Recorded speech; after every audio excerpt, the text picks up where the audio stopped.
Drogba indirdi ceza alan Snyder. Snyder gol! Allah'ım gol!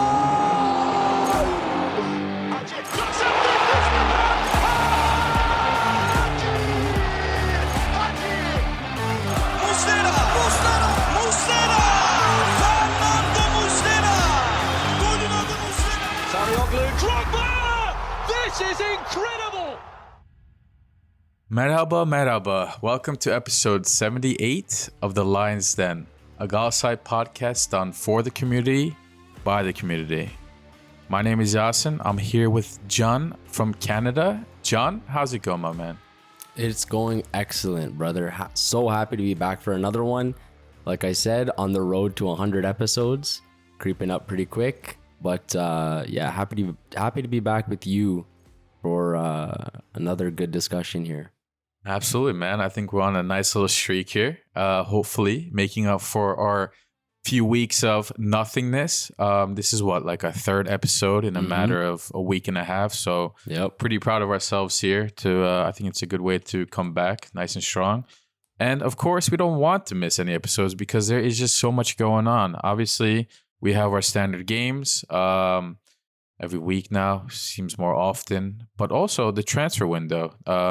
We made a big sale. We talked about Sacha Boey last week. And since then, everybody's been in a bit of a panic mode, I would say, because we got rid of our right back, Sacha Boey. We got rid of our left back, who was supposed to be a starter, who a lot of fans had kind of the hope to trigger, the buy option in Angelino. In Angelino. I'm sorry, I can't talk. It's Monday night. I had a long work day. Apologies, but yes, Angelino, we thought we were going to trigger his buy clause. That didn't happen. We sent him away. And I think he started for Roma today. So we got rid of our main right back. We got rid of our main left back. And all the fans are now asking, what the hell are we going to do for the next 5 months, John, right? Because we're still in the title race. It's between us and Fenerbahce and absolutely nobody else. It's just us two, neck and neck, same amount of points. We're out of the Champions League, but we are still in Europa League. So we have a lot to fight for. It's not like, we're out of the race and let's just scrape by with whoever we have, Kazim Can, whether it's Khan at right back or Budish. It's not like that. We're really in the race. So everybody's panicking about who we're going to bring in for those positions. And John, we've seen a lot of different rumors, I'd say, right? Yeah, that's for sure. Honestly, it feels like I wake up every morning, there's like 3 new names. One guy saying, we agreed with this guy. Then a couple hours later, no, we agreed with this guy. Actual transfers are coming to light as well. Like, it's madness, man. Yeah, and it's constantly being fed something else, right? Like, as avid Gala fans, John, we try to kind of understand what journalist is like what tier, right? Like, because you'd go crazy trying to, understand all these rumors if you didn't have an idea of who's reliable and who's not. Yeah. So as fans, as fanatics like we are, we try to kind of bucket them, right? Tier 1, tier 2, tier 3. But every fucking window, every 6 months, whether it's in January with the winter transfer window or in the summer, people's reliability changes, right? So crazy. Some guy, John, that you said, oh, he's fucking tier 1, tier S. This guy, I believe everything he says. If he says we're getting somebody at right back that's Turkish, that is happening. If he says left back foreigner, that's happening. Now, John, do you trust anybody like that? I mean, I don't know about you, but like I'm losing that understanding of who's reliable and who's not. Yeah, like this year especially, I don't feel like there's been one guy. Like, I don't think someone has been the guy, where you got to turn your alerts on whenever he tweets, right? I don't know. It's just so weird, bro. Like, it just feels like so many people are, making posts and doing these tweets just to like get in the mix and like just to have their opinion or have their voice out there, like it might not necessarily be true, or they might have taken something from someone else and added something to it. But it's just been so crazy, man. Like, there's just no one that I can honestly say, I'm waiting for this guy's tweets and whatever he says, I'm going to believe. you know? Right. Like, people are wrong left and right. And it's not just the small names, it's the big names that are being blown up to be absolutely incorrect. If you're a big fan on Twitter, there's a username called Samiyen Haber, right? This guy, we don't know who he is by name, but he is a really big fan page of Galatasaray. He seems to be well connected. I'm just giving an example here, but he seemed to be reliable for a couple of years now. And recently, something that he said is done, which is Asinyon, I believe his name was, a right back that we were interested in from, I think it was Rennes. And he said he's done. I woke up to the news, or I slept one day to the news at nighttime here in the US. Right before I went to bed, Samiyen said, "Oh, Asinyon is done. We're paying this much money for his loan fee. There's no buy clause." Sasha Bowie convinced him to come. I'm like, great, we got our right back, and he looks pretty good. We were all upset about the rumor of him not having a buy clause, and we went through this entire process in the group chat saying, okay, why it makes sense and why it's okay for him not to have a buy clause. Like we accepted it for it being done because that's how reliable this guy was. Next day I wake up, it's fucking blown up. Apparently it's wrong. Yaz Sabancıoğlu, a very reliable Turkish reporter who, has his gripes, I would say. There's a lot to not like about him as well. He says this news is wrong. Fabrizio denies it. Fabrizio Romano, one of the best journalists in the world, if not the best in the world. Yeah. So it's like, do I turn notice on for Fabrizio? Do I turn it on for this motherfucker Yaz, which I hate? Yeah. Because he's biased. He used to be a fan reporter, for those who don't know. So it's very confusing. But, John, with all that said, I'm sure we can complain for hours about this entire process. With all that said, we do have a right back and a left and a striker, right? We have a right back and our striker guaranteed and official. For those who don't know, starting with the right back is Serge Aurier. He is 31 years old or so, something like that. Yeah. He played for Tottenham. He's coming from Nottingham Forest on loan. So it's a 5-month loan until the end of the season. And that's it. No buy clause. We are paying €100,000 fee to Nottingham Forest for his loan and a 150K signing fee for Aurier to come here. So you can think of it as a 250K fee to bring him here. And 600K in wages that will be paid to the player, which is honestly a player of his, seeming caliber, of his experience, is not that bad at all, right? So a lot of people have questions about whether he's still as good as he used to be. He used to play for Tottenham Hotspur, John, where he made a name for himself, but at the same time, he's known to be quite inconsistent. We'll talk about that in a second as well. And then the second transfer, which we'll talk about, is a striker who is also an ex-Tottenham player, Carlos Vinicius. He is coming from, I believe it is Burnley? Fulham, I think it was. Fulham. That's right. Fulham. He's coming from Fulham on a 600K loan fee and 600K in wages. And again, no buy option. Yeah, let me just say, I think the reason you said Burnley was because we went to bed thinking we were going to get Asinyon. And when we woke up, I literally saw brother standing there in a Burnley shirt. But anyways, fuck's sake, man. that's a side point, but go on. Right. So, oh man, it's been crazy, guys. If you've been following the news apart from this podcast, it's been a crazy week with so many different clubs and names mentioned. But so yeah, Carlos Vinicius, he was brought in for, as I said, as a backup striker, which actually leads me to another discussion, which I don't know if we talked about last time, but Bakambu. I almost forgot to talk about him. Bakambu is, as everybody knows, was our backup striker to Icardi last season. I believe we brought him from the Greek league or the Saudi league. I forget which one it was. If you've been following the league for a while, he has loads of experience in not only the Turkish league with Bursaspor, but also La Liga. He is a goal-scoring machine. No ifs, buts, maybes about it. Is he world class? That's a different discussion. But we saw him.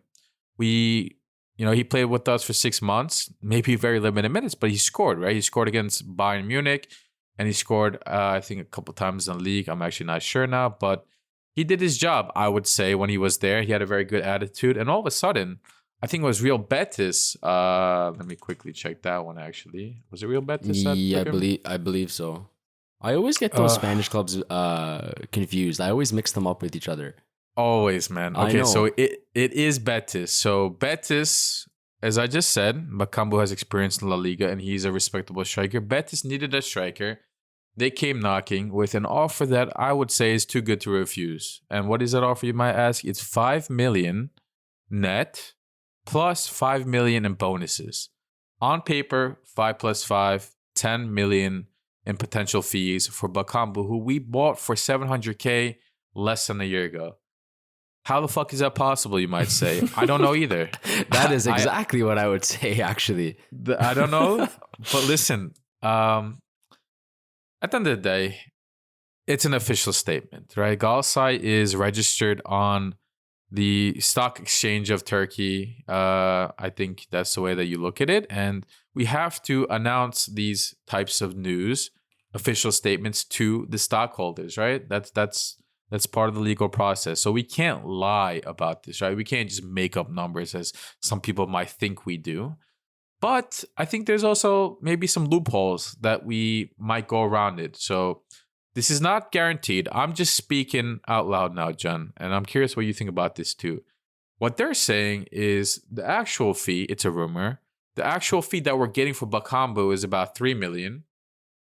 But then he also has wages of about 2 to 3 million that we owe him that we'll be paying, but Real Betis is paying us through a transfer fee. So like we make it look like it's more than it actually is. As for the 5 million in bonuses, apparently about 2 to 3 of that is realistic, like easy bonuses. I don't know how easy. Again, we don't know the details. Unfortunately, although as great as Erden Tumur and Dursun Özbek have been since they've joined us, when it comes to these announcements of transfers and loans, we've been a little bit more under, I don't know, we just haven't been seeing the details as much as we would before. Whether that's a good thing or bad thing, it depends how you look at it. But that's good money for Bakambu, John. What do you think of this whole Bakambu out, Vinicius in, and then I want to get your opinion on the right back as well. Yeah, I'll kind of hand it off to you. I think I spoke a little bit too much here. yeah, no worries. So I mean, like you said, for Bakambu, 5 plus 5 is like, I can't believe that that's a thing. Like that doesn't seem real. So I don't know if there's some other condition or whatever, like you said, maybe, the whole thing with the wages, that to me, that probably seems likely because I don't know, the 5 plus 5 just seems like that's just downright magic from that's a lot of fucking money. Yeah, that's downright magic from our board. So I'm not really sure. Like I'm not exactly sad to see him go. I'm not happy about it either. I mean, I feel that for, the purpose we brought him in for, I thought that he did the job well. He got that goal against Bayern. He came in a couple times off the bench to score. So I thought he was, doing his job well, and he's not really a player that complained about that either. So I was overall, satisfied with him. But in terms of the finances, yeah, if that's real, if that's literally what it is, 5 plus 5, with the extra 5 for bonuses and stuff like that, that's magic. But I wouldn't be surprised if there's something else going on there, right? Definitely. Yeah, definitely. And then in his place, like you said, we've brought in Carlos Vinicius, who I'm really, really interested in this transfer more so than Aurier, because this guy Carlos Vinicius, he's such a different he fits such a different player profile than any player that we have. Like I would even say he's kind of the opposite from Icardi. He's 6'2". He's bigger, he's stronger, he's not really as fast, he's not really as mobile, he's not really as nimble, but he has more of a physical presence, right? He's more just to quickly cut you off there, 6'2" is about 1.9 meters for those everywhere else around the world except for, I guess, here in North America. But go on. Exactly. So yeah, he's more of like a physical presence there, whereas Icardi's like in and out of the box. Sometimes he drops into the midfield. You see him, playing those little 1-2 passes through, little combination plays. You can sort of play Icardi through. Icardi can score with his head. So Icardi's kind of more versatile and he's more just mobile, right? And then we have this guy who's bigger and more of a target man. So I think I like that. I think that's really good to have two different strikers like that. Depending on the scenario, how the match is going, how you're trying to play the match. I think that gives us a bit more depth. And like I mentioned, he's coming from Fulham, and his other, I guess, like longer stint with the club, because he was on loan a couple times. I was with Benfica. So we'll see how that goes. And I have a feeling he might be playing tomorrow in our cup match. We'll talk about the cup match later, but I really have my eye on him, and I'm interested to see what he can do. Yeah, just to quickly add to that, all great points. I think he offers something that we might need in the second half of the season, which is that height, as you mentioned, because, I mean, currently, or I guess the first 6 months of the season, we didn't necessarily have a good crosser, right? Sometimes having the option to cross a ball in and also having players that can score off of crosses is a huge thing, especially when you're Galatasaray, Fenerbahçe, Beşiktaş, who constantly attack the opponent, and then these opponents just like to sit back sometimes. So having that option to be able to say, okay, you want to sit back, well, and you're not going to let us dribble into your box, let's try some crosses.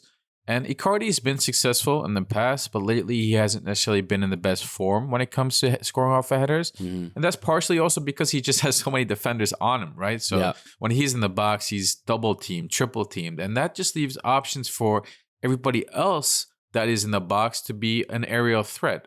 Unfortunately, we don't necessarily have players that we play with that are aerial threats. You have Martins. That guy's not going to be an aerial threat. Torreira likes to get in the box, but he's not an aerial threat. Even when the ball somehow does magically land at his head, he's not going to necessarily place it into the corner most of the time, right? Yeah, right. You have Kerem. He's not an aerial threat. Zaha. I rarely see Zaha get into the box for a header. Like, that's just not what he does. He likes to be outside the box. He likes to get the ball at his feet and shoot, or take a player on and then pass the ball in. So he's not an aerial threat. Our aerial threats are essentially Icardi and Kaan Ayhan, if he's in the box, and Abdülkerim Bardakçı, who's our center back. So that's mostly like off of set pieces or whatever, not necessarily the guy that's in the box coming off of open play. So I'm excited for that. He's a big guy. Even if it's not just aerial threat, he's big, physical, and he has a lot of experience in top leagues. Maybe you look at his statistics over the years and you say, what the hell is this guy, right? Like, this guy is not like a goal machine. He's not. We'll admit he's not a goal machine, but Right. Fulham, Premier League, Benfica, right? The Portuguese league, top league, PSV, in the Dutch league. These are all Tottenham in the past. Napoli in Serie A. He played for Monaco at one time. I don't know how much it was. I'm just kind of going through his list of prior clubs now, but these are all top clubs in top leagues. Maybe at this age, 28, he's stepping into a lesser quality league, the Turkish league. He might shine. He just might. And guess what? It's 6-month loan. So, like, the risk is very little. Like, we don't have to buy this kid for like 10 million at the end of the season and he turned out to be, a terrible player. And he has to prove himself as well, right? He's not getting a lot of minutes at his prior clubs. He's going to come here. He's going to play behind Icardi. He's going to learn from Icardi. And he's going to try and prove himself. So there's a lot of good things to look at it as well. It's not like, we need our second striker to be playing 90 minutes every game, right? So hopefully he works out. But as for Aurier, do you want to quickly touch on that one too? Yeah, sure. This one I think is more, how can I say, controversial maybe.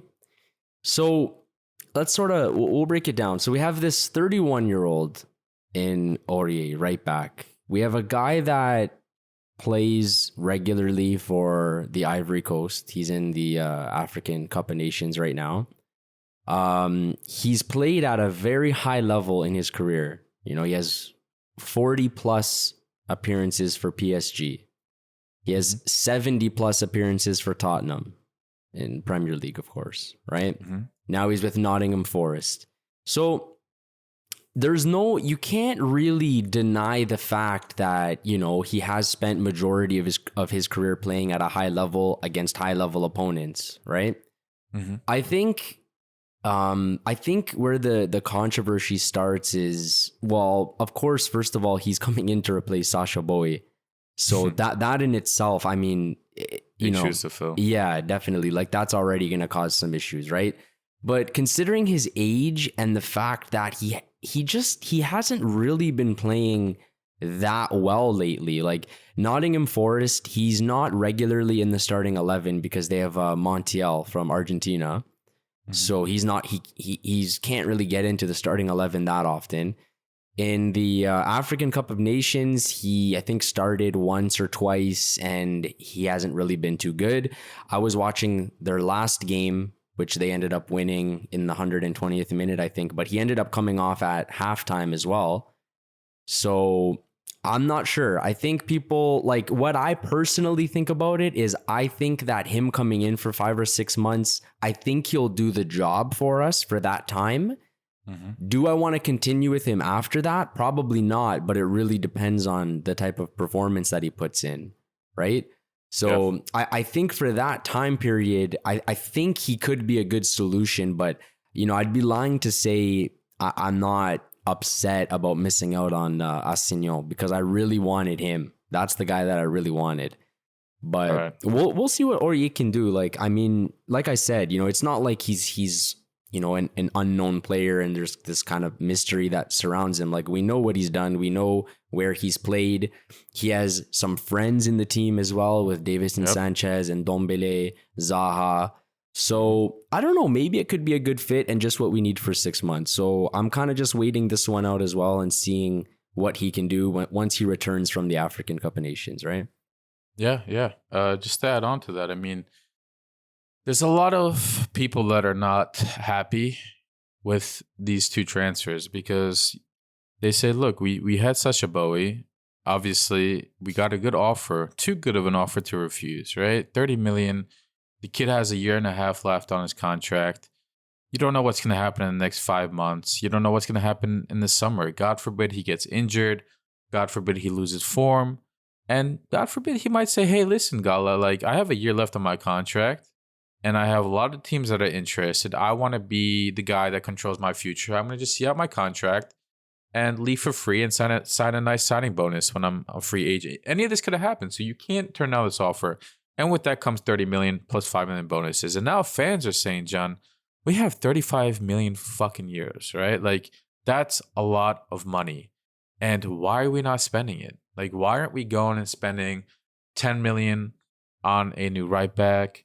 Why aren't we spending 10 million on a new striker, 5 million on a left back? Like, why aren't we spending this money that we now have? Very valid, perspective. However, what we do need to consider is it's the winter transfer window, guys, right? So teams are in the title race. Teams are fighting relegation. Teams don't want to get relegated, right? They have their teams established since the summer. That's when you do your planning. That's when you pick your players and you play with that team for the rest of the year. Winter transfer window is more so like, if you really need to bolster your squad or you have too good of an offer right now with Sasha Bowie.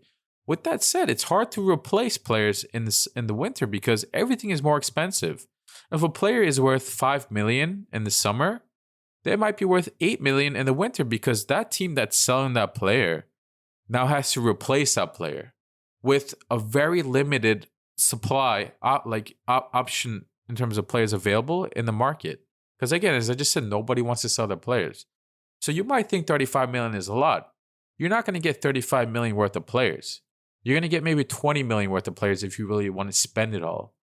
And on top of that, I don't know the details of it, but like apparently in the Turkish league, there's an agreement with the banks where you nearly half the money that you get from your transfer fees and sales goes directly to pay off your debt with the bank.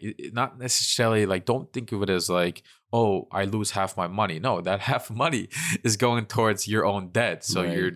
you're increasing the value of your club by doing this, but that just means less money to play with, right? So, I would have loved to see another Sacha replacement like a Signon, as you said, right? Like it would be nice to sell a young player, bring in another player with a third of their value, play them, and sell them again, repeat, right? Like buy low, sell high, buy low, sell high. You want to do this, of course, But the winter transfer is very difficult to do this, as I just mentioned. So the way that I believe we looked at it, John, is let's find players who can come in and provide experience and have something to prove, have a reason to play, and carry forward for the next 5 months. Pay very little fees, very little wages, which is the case for both Vinicius and Aurier. And then in the summer, you have money to play with and a lot more options. Hopefully, with the help of Aurier and the other players that we bring in with our already existing very good squad and manager, we can push to be champions in the league again, get our spot in the Champions League for next year, and then we have all this incentive. We have 30 million to play with, plus whatever other sales that we make in the summer. And then you also say, I have Sasha Bowie as an example. Look, I bought this kid for $1.5 million at this age, and we sold him for 35 million to Bayern Munich. So we can now approach players, young players in the summer who are available to be sold, and say, look, come to Gala instead of going to Benfica or the Premier League or whatever. Come to Gala, play in the Champions League. We were champions the last 2 years. We'll be champions again this year with your help. And who knows, we'll sell you maybe to Bayern Munich, United, whoever it is, in 1.5 years, 2 years. Look at Sasha Bowie. So I think that's the route that we took, and I'm okay with it.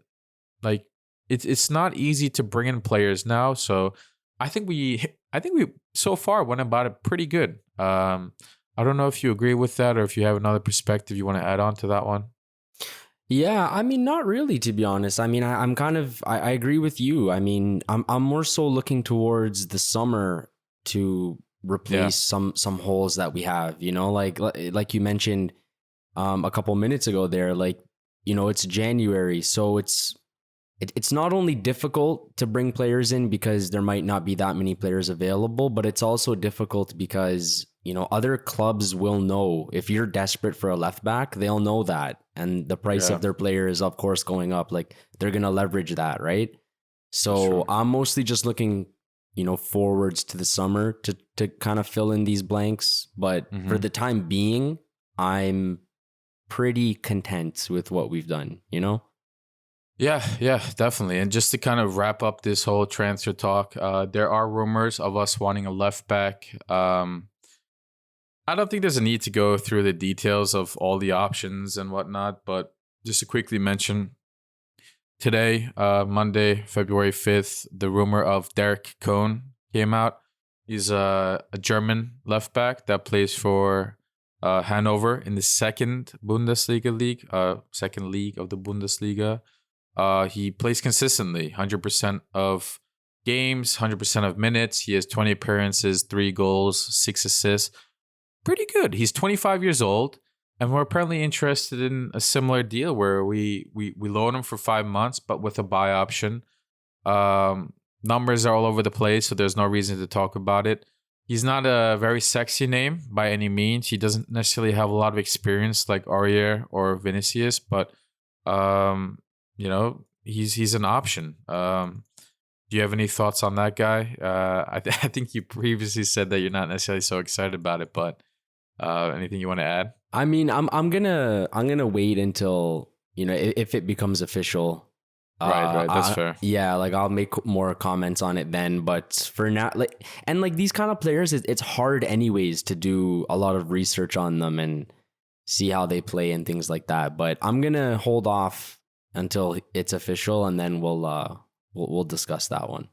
That's very fair. Otherwise, we'll be here for hours discussing the 10 other names that are rumored with us. But just to kind of finalize this whole transfer talk, the rumors are we're in for a left back and we're in for a number 10, right? We want a number 10 that can create for Icardi, that can play, distribute the ball, because as we see, Kerem and Martins are only 2 real options there. And it's inconsistent, whether it's the age, the minutes available, the ability to play number 10 for Kerem. So it's a big question mark there. And when you have a number 9 like Icardi who can score goals, you need to figure out a solution to get him the ball, which has been a problem for Galatasaray the last 6 months. So a number 10 and a left back. Left back, apparently we were interested in the Turkish left back. That's why you saw names like Ridvan Yilmaz rumored. But now we're seeing the option of a left back that can also play right back. And it's okay if they're a foreigner. So Let's see what happens. We'll discuss more details in the next episode, but hopefully, I think by then everything should be finalized, so we'll have much more details then. So that's transfers. Before we get into the game, Jen, I think it would be good to quickly discuss another piece of news that came out today, which is Hakim Ziyech is injured. He was at the AFCON with his national team, Morocco. He apparently hurt his ankle. I'm not an expert when it comes to injuries, so I'm not going to try and describe it, but he has an ankle injury, and he's apparently out for, this is just a rumor, anywhere between 3 to 5 weeks. Hopefully on the lower end of that. But Ziyech, man, what a quality player, but you got to be available, right, John? Like, what are we supposed to do at this point? Yeah, we have a lot of friends that called this happening, man. Like, I'm so disappointed in the whole thing, and I think it's so clear. This is what Ziyech wants, in my opinion, from what I've seen. Ziyech wants to go to a club that is going to pay him a boatload of money for him to play once in a while, because where he really wants to play is with the national team. That's what he wants. He wants to go to a club that has so much money, they don't care about paying him 6 million euros a year, and he'll only play 3 times. That's what he wants. I don't really think he wants to play football. Like, I don't think his priorities and his concerns are playing football at the highest level on the biggest stage against the best competition. I don't think that's what he wants. I think he just wants to get paid a lot of money and then go play with Morocco, where he actually wants to compete. So I'm writing off Ziyech and his term at Galatasaray. I'm writing it off, bro. I don't think he wants to play football. I think that's it. I just don't think he wants to play. Yeah, and the saddest part about everything that you just said is that I have to agree with it. Like, at face value, when you hear something like that, you naturally want to say, John, that's so unfair. Why are you saying this about a great footballer like Ziyech, who played at the top leagues, right? With the quality that he has, the skills he has, what he can do with the football is magic, right? Why would you say this about a player like this? It's what we see. If you watch Gala for the last 6 months and forget his prior history, right, at Chelsea and Ajax and all that, forget that for a moment. We're assessing him based on what we saw since he joined Gala. Yeah. It's a player who, when he plays, he is magical. However, you look at the comparisons, right? The players that he's playing with. Look at Zaha, for example, right?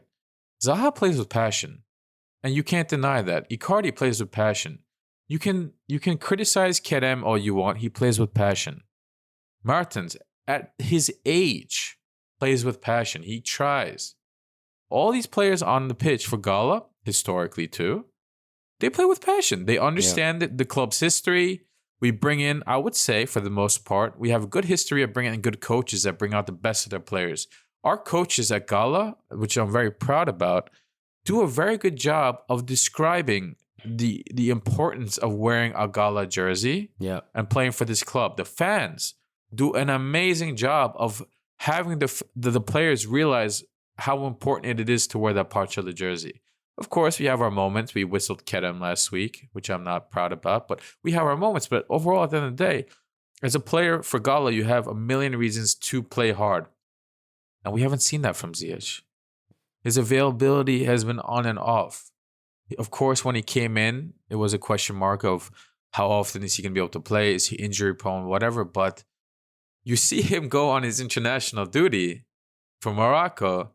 The way that he shares posts on social media, the way that he smiles in the pictures, and the way that he plays for them, you see a difference. It sounds crazy, but this is what I see, and you see, and many others see and talk about. Like that. That's not cool, man. Like, we're not a small club. This is a massive club. When you play here, you need to play with the same passion consistently. This is not a playground to just come and do whatever you want. So it's unfortunate. It doesn't seem like a season-ending injury, so I assume he's going to stay with us, John. But when he comes back, is he going to have that excitement? We're approaching the end of the season, slowly but surely. We're halfway through. So naturally, the excitement and the passion, the reason to be excited goes up, right? You want to win the league. So maybe we will see a different Ziyech over the next couple of months when he returns. I don't know. But that's that. I mean, there's a lot we can talk about, but let's hope we see a different Ziyech when he returns, if he returns, right? So Yeah. we wanted to share that piece of news. With that said, I think that's it. I mean, there's some other news. Dursun Özbek spoke about Fenerbahce and the league today. I don't really want to go into those details because, admittedly, I didn't read all the details. He just complained about Fenerbahce and the league, and he said, I don't know, is there anything that you want to point out from it? I wish Emre was here. I think he would have done a pretty good job with the homework on that piece, but I don't know. Do you have anything? Not really. That's not my my area of expertise, I guess. So sorry to the guys who wanted to know more about that. Listen, there's an official announcement that came out today, February 5th, on the Gala website. If you are not an expert in Turkish like me, copy and paste it into DeepL, Google Translate. You will get your information there. I apologize. My apologies. I could have done a little bit better homework there, but that's it. Sacha Bowie's gone. I don't see anything else new, so hopefully a lot more exciting transfer to talk about next time. With that said, John, I think we can get into the game, right? Yeah, we can get into it. Let me introduce the match, our starting lineup, and some stats for all you lovely listeners. So this was round 24 of the Super League. We were away to Samsunspor. I'll go through our starting 11. We had, of course, Fernando Muslera in goal, Berkan Kutlu at left back for the second match in a row, Victor Nelson, Davidson Sanchez, Kaan Ayhan again right back, Kerem Demirbay, Lucas Torreira, Mertens is our midfield, Kerem Aktürkoğlu, Barış as our wingers, and Icardi up front. This one ended 2-0 for us. Goals from Nelson and Barış. Nelson in the 4th minute, Barış in the 11th minute. I'll go through some stats as well. We had 55% possession opposed to the 45% for Samsun. 16 total shots, 5 on target, and an XG of 1.8. Both FOTMob and SofaScore have our highest rated player for the match as Muslera, and I'm going to talk about that a little bit later.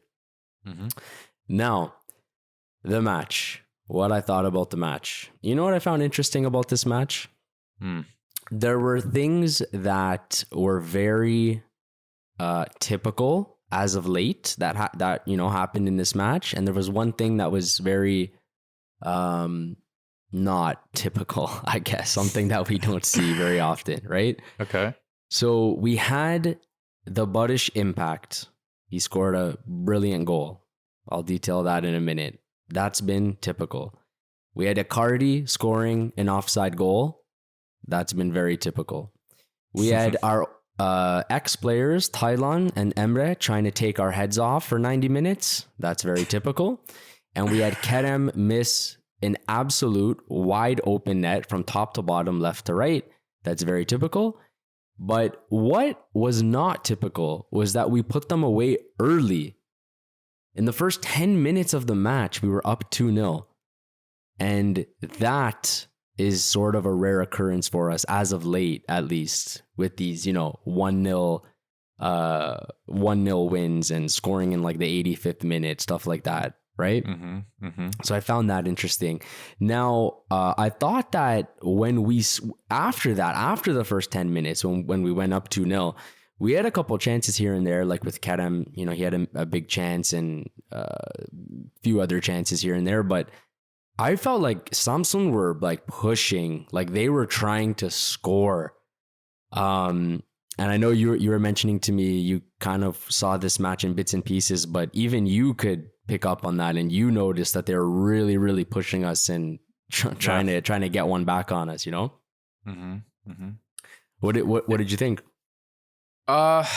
So as a disclaimer, as John just kind of mentioned, I couldn't watch this game in full detail like I normally would. It was on a Friday.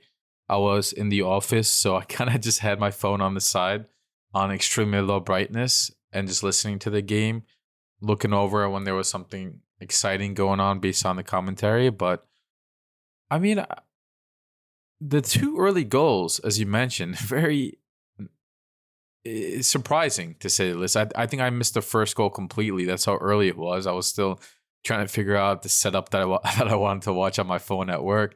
Next thing I see, Nelson is celebrating a goal. I'm like, what happened here? Nelson scored a goal, like end of the world. Like early in the game, that is two things you never really see. Nelson score a goal and a Gala early goal. So that was a great start. And then Badish did his thing. But what I saw after that was kind of disappointing, right? I didn't see us really hold possession of the ball. I didn't really see us continue to attack like I would have hoped, right? You scored two early goals, right? You imagine that a team like Gala uses this difference to, showcase themselves. At the end of the day, guys, we're tied with points with Fenerbahce, and the goal difference is extremely important at the end of the season, as we were, we saw in the past in recent history with Beşiktaş. Like, these goals matter. Yeah. Like, when you find yourself in a position to score goals, you need to score your goals. You need to attack. You can't feel bad. If you put a team 2-0 down this early, keep going at them. Don't feel bad. Mm-hmm. And we didn't see that. That kind of upset me because, like I said, you need to score goals. And Samsun, the way that they came back, that's, I suppose, not surprising. Samsun is not a bad team by any means. Right. I think their stadium was full.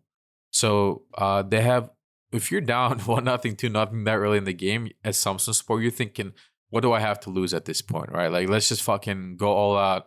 Let's try and find a goal before half, make it a close game. Like, they started attacking, but our reaction to that was not ideal. So I wasn't really that happy about that. And just to quickly mention, not to go back again, but the starting lineup, for those who might be questioning why Zaha didn't start, Zaha, we discussed it last time. We thought he would start, and I think he would have started. But before the game, news came out that his wife was a little bit ill, so he didn't travel with the team to Samsun. I think he still ended up coming. Obviously, he played in the second half, but he didn't start because of that. So, I still respect Zaha. Shout out to him. He could have easily been like, "Oh, this is an away game, not in Istanbul. My wife is sick. Consider me out." No, he still traveled. He still came. He didn't start, but he was there to support the team, and he did what he needed to do in the second half. He came out when coach asked him. So another example of Zaha showing the passion and the desire to play football for Gala. So huge respect to him for that. Just wanted to point that out. Yeah, man. Where's the third goal, right? Like that's what I'm looking for in this game. And we didn't see it. Yeah, I mean, especially after, like, you have 80 minutes plus stoppage time after you score those two goals, right? Like, surely there's a third one in there somewhere. And like I said, we had a few chances, probably the biggest coming with Kerem's chance in the second half, I believe.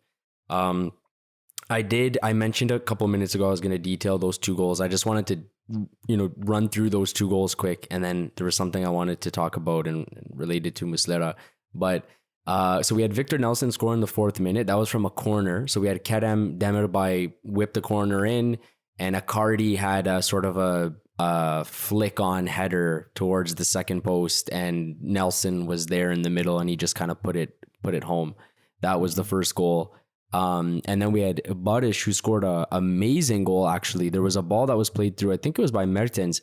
He played the ball through, and it was on sort of the right side of the box. And Badish, with the outside of his right foot, he kind of took the ball across and around Okan and slotted it in. And of course, you had everyone on Twitter saying, "Oh, Okan did that on purpose," and look at this goaltending and things like that. I can't even address that. Really, it was just a beautiful goal. But yeah, two pretty nice goals. Unfortunate we didn't get the third. But I wanted to talk about Muslera. Now, in the 46th minute, just after halftime, so Samsun came out of the gates really fast. They came out swinging. It looked like they were gonna pull one back, and there was one position where they kind of caught us a little bit out of position, off balance almost, and they played the ball across the face of the goal. And it looked like, I can't remember who it was from Samsun, but it looked like for sure they were going to score. And Muslera made the diving save, huge save, to keep us ahead too. And with that said, what I wanted to talk about and what I wanted to ask you as well was, like I mentioned, he was the highest rated player in this match, according to our two sources, FotMob and SofaScore. He's still putting in pretty good performances. This match, I can't remember the last time he was our highest rated player. I feel like it's been a while since that happened. But in these games where you're going on the road against teams that are not really that easy to beat, and you have a guy like Muslera who's doing these things to, maintain your lead and give you a little push, right? I want to know, what do you think right now of Muslera at age 37? And what do you think his future is looking like with us? Like, how much do you think he has left in the tank? How long can he keep doing this for us? The nice thing about the goalie position historically is a goalie can play at a high level for a much longer period of time than an outfield player, just because of the strain on the body and all that, right? We've seen top quality goalies play near 40, right? Muslera is our captain as well. And having a player like him in the team is crucial. You see his relationship with players like Icardi, Martins, but also the Turkish players like Kerem and Abdülkerim Bardakçı, Berkan Kutlu, whoever it is. He is a role model. He is a leader, and he's been this team's captain for as long as I can remember. He's my favorite player at Galatasaray. Like, that's not changing. I will cry the day he leaves. And it's interesting you say this because not that long ago, I don't know if it's just me who saw this rumor, but they're saying that Muslera is not signing. We're not signing an extension with him after this year. I saw that too. Yeah. Which is not the first time we heard this over the years. Like, I feel like, I swear to God, I feel like every year, every other year, there's a rumor. Oh, this is Muslera's last year. This is Muslera's last extension. After that, he's gone. He's getting old. The foreigner limit has not been of help, obviously. So it's like, we're going to bring in a Turkish player so we can ease the trouble that we have. So we have one less spot that we can worry about, that we have to worry about, right? So we're trying to bring Turkish goalies, whether that was Urcan or whoever it is in the past. Now, when you see performances like this, you have to ask yourself, like, why would we not extend him? The foreigner limit, I think we mentioned it last episode or so, is apparently, I don't want to say being abolished, but the starting 11 component of the foreigner limit is being abolished. Like, you can play 11 foreigners on the field. Yeah. So that eases our hand a lot when it comes to a player like Muslera. Like, if you have 13 spots in your team for foreigners, bench included, and 11 on the field, why the fuck would you not include Muslera in that? Yeah. The only response to my question is wages. If Muslera still wants to maintain high wages, then it's like, why? Like, do we want to do that? But at the same time, you can easily argue you're paying this much for Zaha, you're paying this much to Icardi, and so on and so forth. You can't pay a little bit of money to Muslera, who's done all that he's done over the years, the amount of championships alone he's won for you. Yeah. Like a little royalty bonus, man. Like, even if you say he's old, he shouldn't make that much money, fucking pay him if it means keeping him happy. Obviously, don't go and pay him like Icardi money, like, whatever, 6, 7, 8 million a year, but a little cut, but still make him happy, keep him happy. Like, he's not gonna get that anywhere else. I doubt it. I don't think his wife and his children want to go to Saudis, so he's not gonna get paid that anywhere else, and he's not gonna have the comfort anywhere else. So use that to your leverage, but keep him, man. Like, that's an easy answer for me, especially with the foreigner limit situation. John, I feel like we have to keep Muslera. I'm not ready to see him go. Yeah. I mean, I asked the question initially because, like I said, like I'm watching this match, and like there's just a couple huge saves that he makes, and you have to say to yourself, like, damn, he's 37 years old, and how much longer is he going to be able to do things like this? But yeah, great points, and I'm excited to see what the future holds for him. Yeah, and worst case scenario, you play year by year, right? Like, hey, Muslera, you're getting old. You know this. I know this. Everybody knows this. But we want to keep you around, assuming that you're gonna be of help to this team.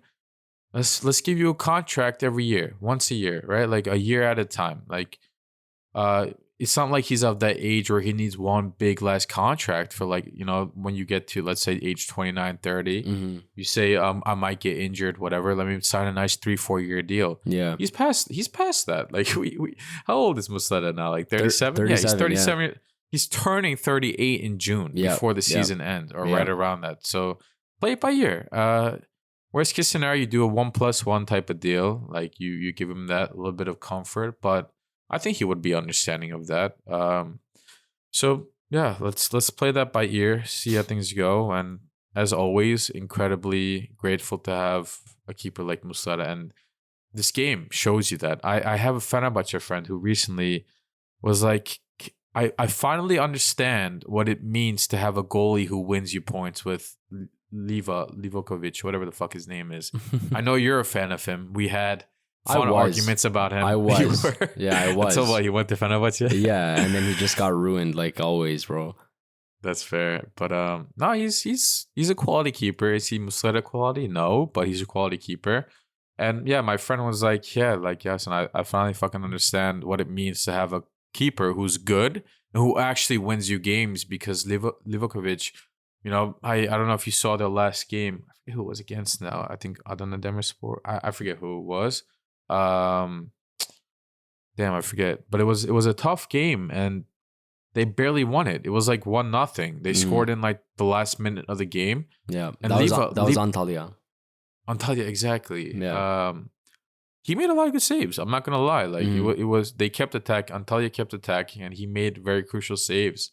And he essentially won them those 3 points. Otherwise, an average goalie or like somebody like Altay, it might have been a different story. So, I think Galatasaray fans, we've become so used to having such a great keeper in Muslera, you kind of get numb to how important and crucial he is to this team. And I hope the organization, the club, the board don't forget that when it comes to transfer negotiations. We've had so many sour endings with a lot of legends in this team. Or maybe you don't want to consider them legends, but big names like Schneider and so on, Melo. Like the way that these players sometimes depart the club after all they've done over silly negotiations or such a shame, disagreements. Bro.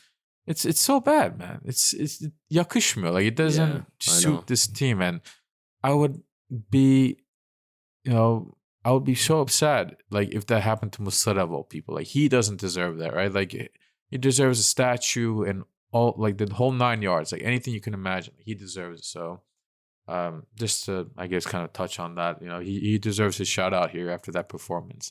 You might say this is random, but like, we're just kind of appreciating what we have in our team, and we should never forget that appreciation. So yeah, absolutely. And on the other end of that, so like I mentioned, Muslera was our highest rated player, and our worst rated player, our lowest rated player, the only player rated under a 7, Kerem Aktürkoğlu. Kerem, brother, I'm not sure what to say. He pisses me off so badly, but then you like he's like your little brother, like your little brother. Like, he gets on your nerves. You beat the shit out of him. You get so mad at him, but then like an hour later, you're like, damn it! Like, he stole my little brother. That's what happens with Kerem. He makes me so angry, but then after the game, the players and the fans were like kind of pushing him to do the üçlü after the match, and he was doing it, but he was doing it so sadly, bro. It's like, damn it, I don't want you to be sad. I just want you to play good, you know? And I don't know, he just hasn't been playing well. He just hasn't been playing well, man. He just couldn't get anything going. He had another huge miss. His passes. Just horrible. Like, he just can't get anything going. He came off in the 64th minute for Zaha. Zaha came in. And I don't know, like, I don't want to be a broken record like every single episode saying the same thing, but it's just getting to a point where, like, he's dipped into such a low point of form. Like, it's just sad. It's hard to watch. I just want him to get it together, you know? Yeah. It's tough. I mean, his ratings are all over the place. It's super inconsistent, and that becomes tough when you are in the title race and you are counting on a player to bring big performances for you. And then one game they're really good, the next game they're not. It's tough to really react to that. And sometimes as a result, the fans overreact, which is what we saw last week. I had a discussion with a friend in a chat about the whole whistling concept. I said, it really pisses me off. I don't think it suits the fans. It doesn't suit this club. Why are we whistling? And I was genuinely curious as to why they do it. And the reaction that I got was, it's not necessarily to bring the player down. It's just like a way of fans to making him portray aware, themselves maybe? That, like, look, this is not acceptable. You know, you need to pick it up. You need to do something. Yeah. And of course, like, whistling is not going to make Kerem start scoring those one-on-ones or those easy shots. It's not going to make Kerem all of a sudden turn into Modric when it comes to passing. That's not going to happen. But, you know, sometimes a little spark is what a player needs, a little realization. You know, these fans have supported me all this time and now they're whistling me. Why? Like, sometimes players get lost in the sauce, man. Like, they don't realize that they're playing well below expectations. They think they're just having an off game. Meanwhile, you know, it's more than just an off game. Fans don't whistle you for one off game. They whistle you because you have now been consistently underperforming to your expectations. So I you know, it was a different perspective, which I appreciated. I'm still very against it. But sometimes, you know, every fan is entitled to do what they want. I'm not here to tell anybody, don't do this, don't do that. We're all fans in different ways. So that was just a nice little perspective for me. So Kerem, man, like, fucking please. Yeah, please. Pick up your shit. That's all I can say. Please, bro. Please. I'm begging you. Like, you have guys like Badish who are just like, bro, they're there. Like, if you don't, you're on such a thin line now, bro. When you have like Zaha, Badish, Tete, like, all these guys can just play in your spot, bro. Like, you know, like, I don't know. The pressure is kind of building here. You know, we got to see something soon. Yeah, and I think I mentioned it last time, but that really falls on Okan Buruk to kind of gauge the situation and react accordingly. Like, there's a thin line between supporting your player and, you know, pushing them, keeping them in despite, you know, the fans' reactions, because you don't want to be that coach who gives in to the fans, right? Like, that's the last thing that you want, because then you lose trust, you lose the respect. Like, you'd rather lose a little bit of trust of the fans than the players, because the players are the ones that are on the pitch, not the fans. So I get it. Sometimes they play players when they maybe shouldn't play, just so you can kind of win them back, as they say. But at this point, I think it's doing more damage than it is good. Kerem is clearly not playing consistently. He's clearly stressed out.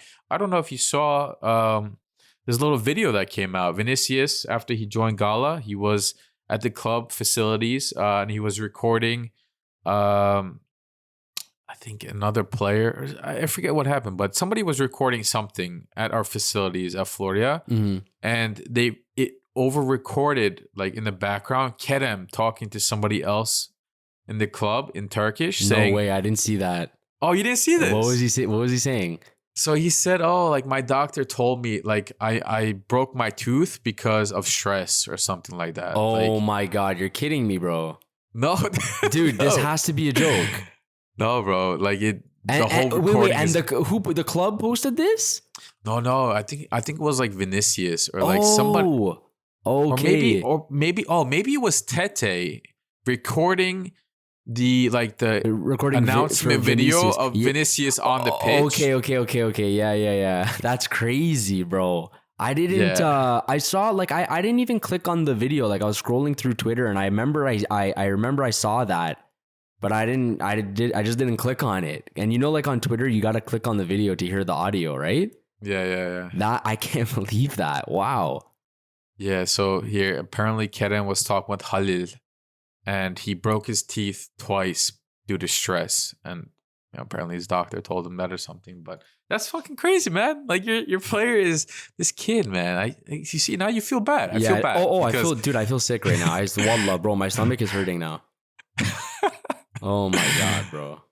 Yeah, he definitely needs to chill. But like he's you know what that says though. Like I respect it again because he's trying. He's stressed out because he cares. He's stressed out because he's trying his best, and this is the reaction he's getting. Like there's something needs to be figured out. Like you know what? It could be worse. So it could be Kerem is playing badly and he doesn't care. Like he could be, absolutely, saying whatever. He could, Belhanda in the past, he got whistled and he raised his hands to the fans. He like cursed at them or whatever. He like badmouthed them. I don't know what he said, but you saw his like physical reaction, right?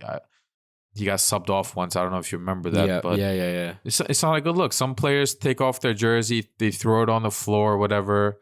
Actually, apparently somebody said that Kerem did this last game or something. I didn't see it, so I'm not going to go with it. But like he could react poorly, but he's not doing that. I don't think he's doing that. He cares for this club, so still respect to him. And as I said, it's not Okan Buruk now to say, look, Kerem is in this mental state. The fans have a certain feeling towards him. Before this gets disastrous, bench the kid. Like bench him. I know. It's not man. like he's scoring 10 goals a game and like people are pissed and you need to play him. You have options. Yeah. You don't have a lot of options, but you have options. Yeah, it's what I've been saying for the last like 2 episodes I've been on. Like let the kid breathe. Take a little pressure off. Let him sit down, watch the match. Like players just watching the match can improve so many different things, bro. Like you can see the game in such a different way. You can see so much easier what's working, what's not working, what you need to do. You can envision what you would have done or what you would be doing on the pitch right now. It's such a powerful thing. Let him sit down, take some pressure off, let him breathe, introduce him maybe the last, 10, 15 minutes of the match here and there. Try to build him back up. I'm really, really hoping Okan can do that, Yeah, and he's proven that he can be a good super sub too. Like against United, I believe he was off the bench that one game, and he came on, scored a worldie of a goal at home. Like Kerem can be effective starting or off the bench. Like some players, they don't do well coming off the bench, and then you have to question yourself: do I have to start him? Because if I take him off the bench, he's not going to be good. Blah blah blah. No. Bench him and bring him on the 60th minute, 70th minute when somebody needs a break. Martins. Yeah. He can't play a full 90 minutes sometimes, so sub him off, whatever, right? So figure it out, Hojam, please. Because it's not doing a good job. It's not doing good for Kerem, and it's not doing good for fans. We're not happy either, so. Or his teeth, for that matter. Yeah, but that bummed me out, man. I'm not going to lie. But yeah, I mean, I don't know if you have anything else to say about this match or if you wanted to preview our cup match tomorrow. Yeah, no, we can preview it. Let's see. We are playing tomorrow, which is February 6th, Tuesday, against Bandırmaspor. This is our first cup game of the season. This is round 16, apparently. And we play at home, so that's a good thing. Bandırma is not necessarily a team of quality. Let me take a quick look. They're in the first league, actually. So actually, they're not terrible either. They're the league below us. They're in 7th place. And they look okay. So it's definitely not going to be an easy game. And we know how these things work, right? Yeah, that's the thing. You go into the cup games and you think, oh, it's going to be a walk in the park. Play your 19-year-olds, your 20-year-olds. Let them smell the field. Let them play a little bit. No, it's not that easy. And like we've kind of fucked up because of that in the past. We don't take these games seriously. Teams like Bandırmaspor come and they want to play the game of their fucking lives because, hey, maybe the young winger will play Yep. a great game, score 3 goals, and get transferred to Pendikspor next season and play in the Super League, where then they can play for. Bro, he's going right to Fenerbahce if that happens. That he's Right. like Hemen, bro, like right away. Yeah, right. Sick. Well, yeah, man. These clubs want to play well against us, so we can't take them lightly. So I don't know. Will we see most of the starters? Will we see some bench guys? What do you think heading into tomorrow? Yeah, I think we'll see a mix. Like I mentioned earlier, I think that we could see Vinicius playing tomorrow. And I think we'll see a mix, like AU might be playing, maybe Khalil, like I think we're going to mix some in. I'd imagine probably Torreira is still going to be playing. But That's I a don't know. $1 million question. Is Kazımcan going to be playing tomorrow? Yeah, dude, if he can't play this match tomorrow, brother, What does that tell you? that he's done. He has absolutely not a single place in this team anymore. That's what that tells me. Because, bro, if you're using Berkan in Kazımcan's position against Bandırma, I don't know what to say, bro. Kazımcan, get out of there, bro. Like your career is going down the tubes at that point, Yeah. So Yeah. I think we'll see a good mix. But like you said, the thing with these cup matches is that literally anything can happen. And we've seen it so many times, so many upsets, and the whole dynamic of it is it's so interesting. So we'll see how that goes. The good news is that we are at home, and we just have the usual injuries that we've had ongoing: Abdul Karim, Sergio Oliveira, and Ziyech. So what do you think? What's your prediction? What's your score prediction for that? Listen, man. I think this team is in need of like some sort of a confidence boost. I want to say, not like obviously we're getting results, right? We've won our last 5 games and all that, but I haven't seen an exciting we dominated this game performance. Right? We beat Trabzon 5-1 away, which is huge. I'm not gonna take it away, but since then it's been like on and off. Like we're just lacking that consistency. This is a great game you're playing in front of your fans at home. Give them some excitement. Remind them of your quality and remind yourself of the quality. Yeah. And I think this is a good opportunity for Okan Buruk to try different things, as you mentioned. We can see Vinicius, what he's like. I would also not be surprised if Icardi starts. The guy, I should say, not kid, has not been scoring that many goals. And the goals he's been scoring are coming off of penalties. True. That is mentally not good for a striker. We've talked about it a million times on this podcast. A striker needs to be mentally in good shape, in good form to score goals consistently. It's not just about the quality of whether they can do it or not. Sometimes it's a mental game, especially for strikers. So what better way to turn things around for Icardi than scoring 3 goals against a subpar Bandırmaspor defense? Like, At the end of the day, if Icardi scores 3 goals, he's not going to go home and say, I scored 3 goals against Bandırmaspor. It's not that big of a deal. He's going to go home and say, damn, bro, I scored 3 fucking goals. Like, I'm the fucking shit. Like, I can do this. And he's going to play against Başakşehir with that confidence over the weekend. So that's what we need. So I wouldn't be surprised if there are like some guys that you might think should rest do play.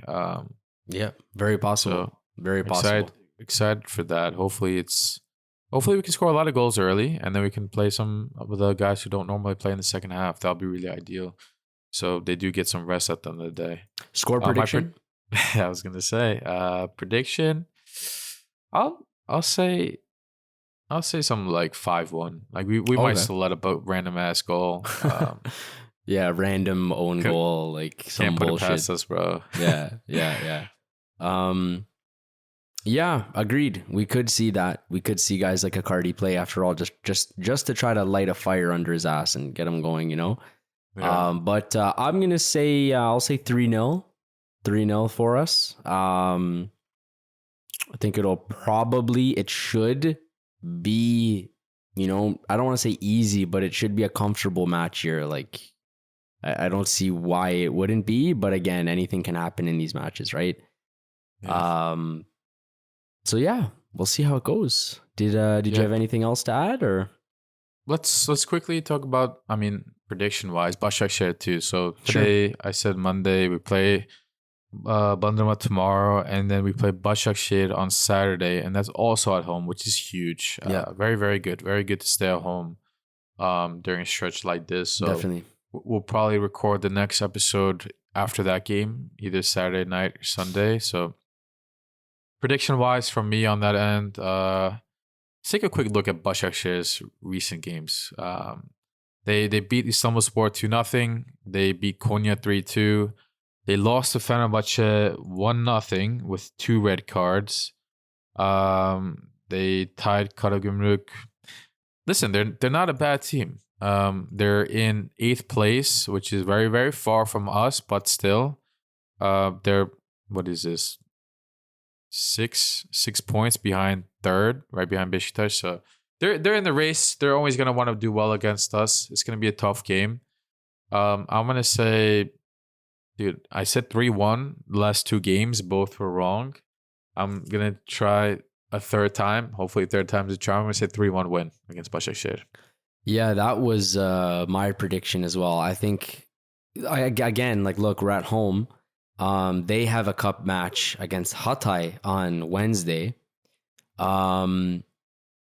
Yeah, I'm not sure. Like, they're in 8th place right now, and like, I'm not sure if you mentioned it on this episode or the last one, but like, us and Fener we've blown everyone else so far out of the water. Like, we're both tied on 63 points. Beşiktaş is in 3rd with 39 points, and Başakşehir have 33 points.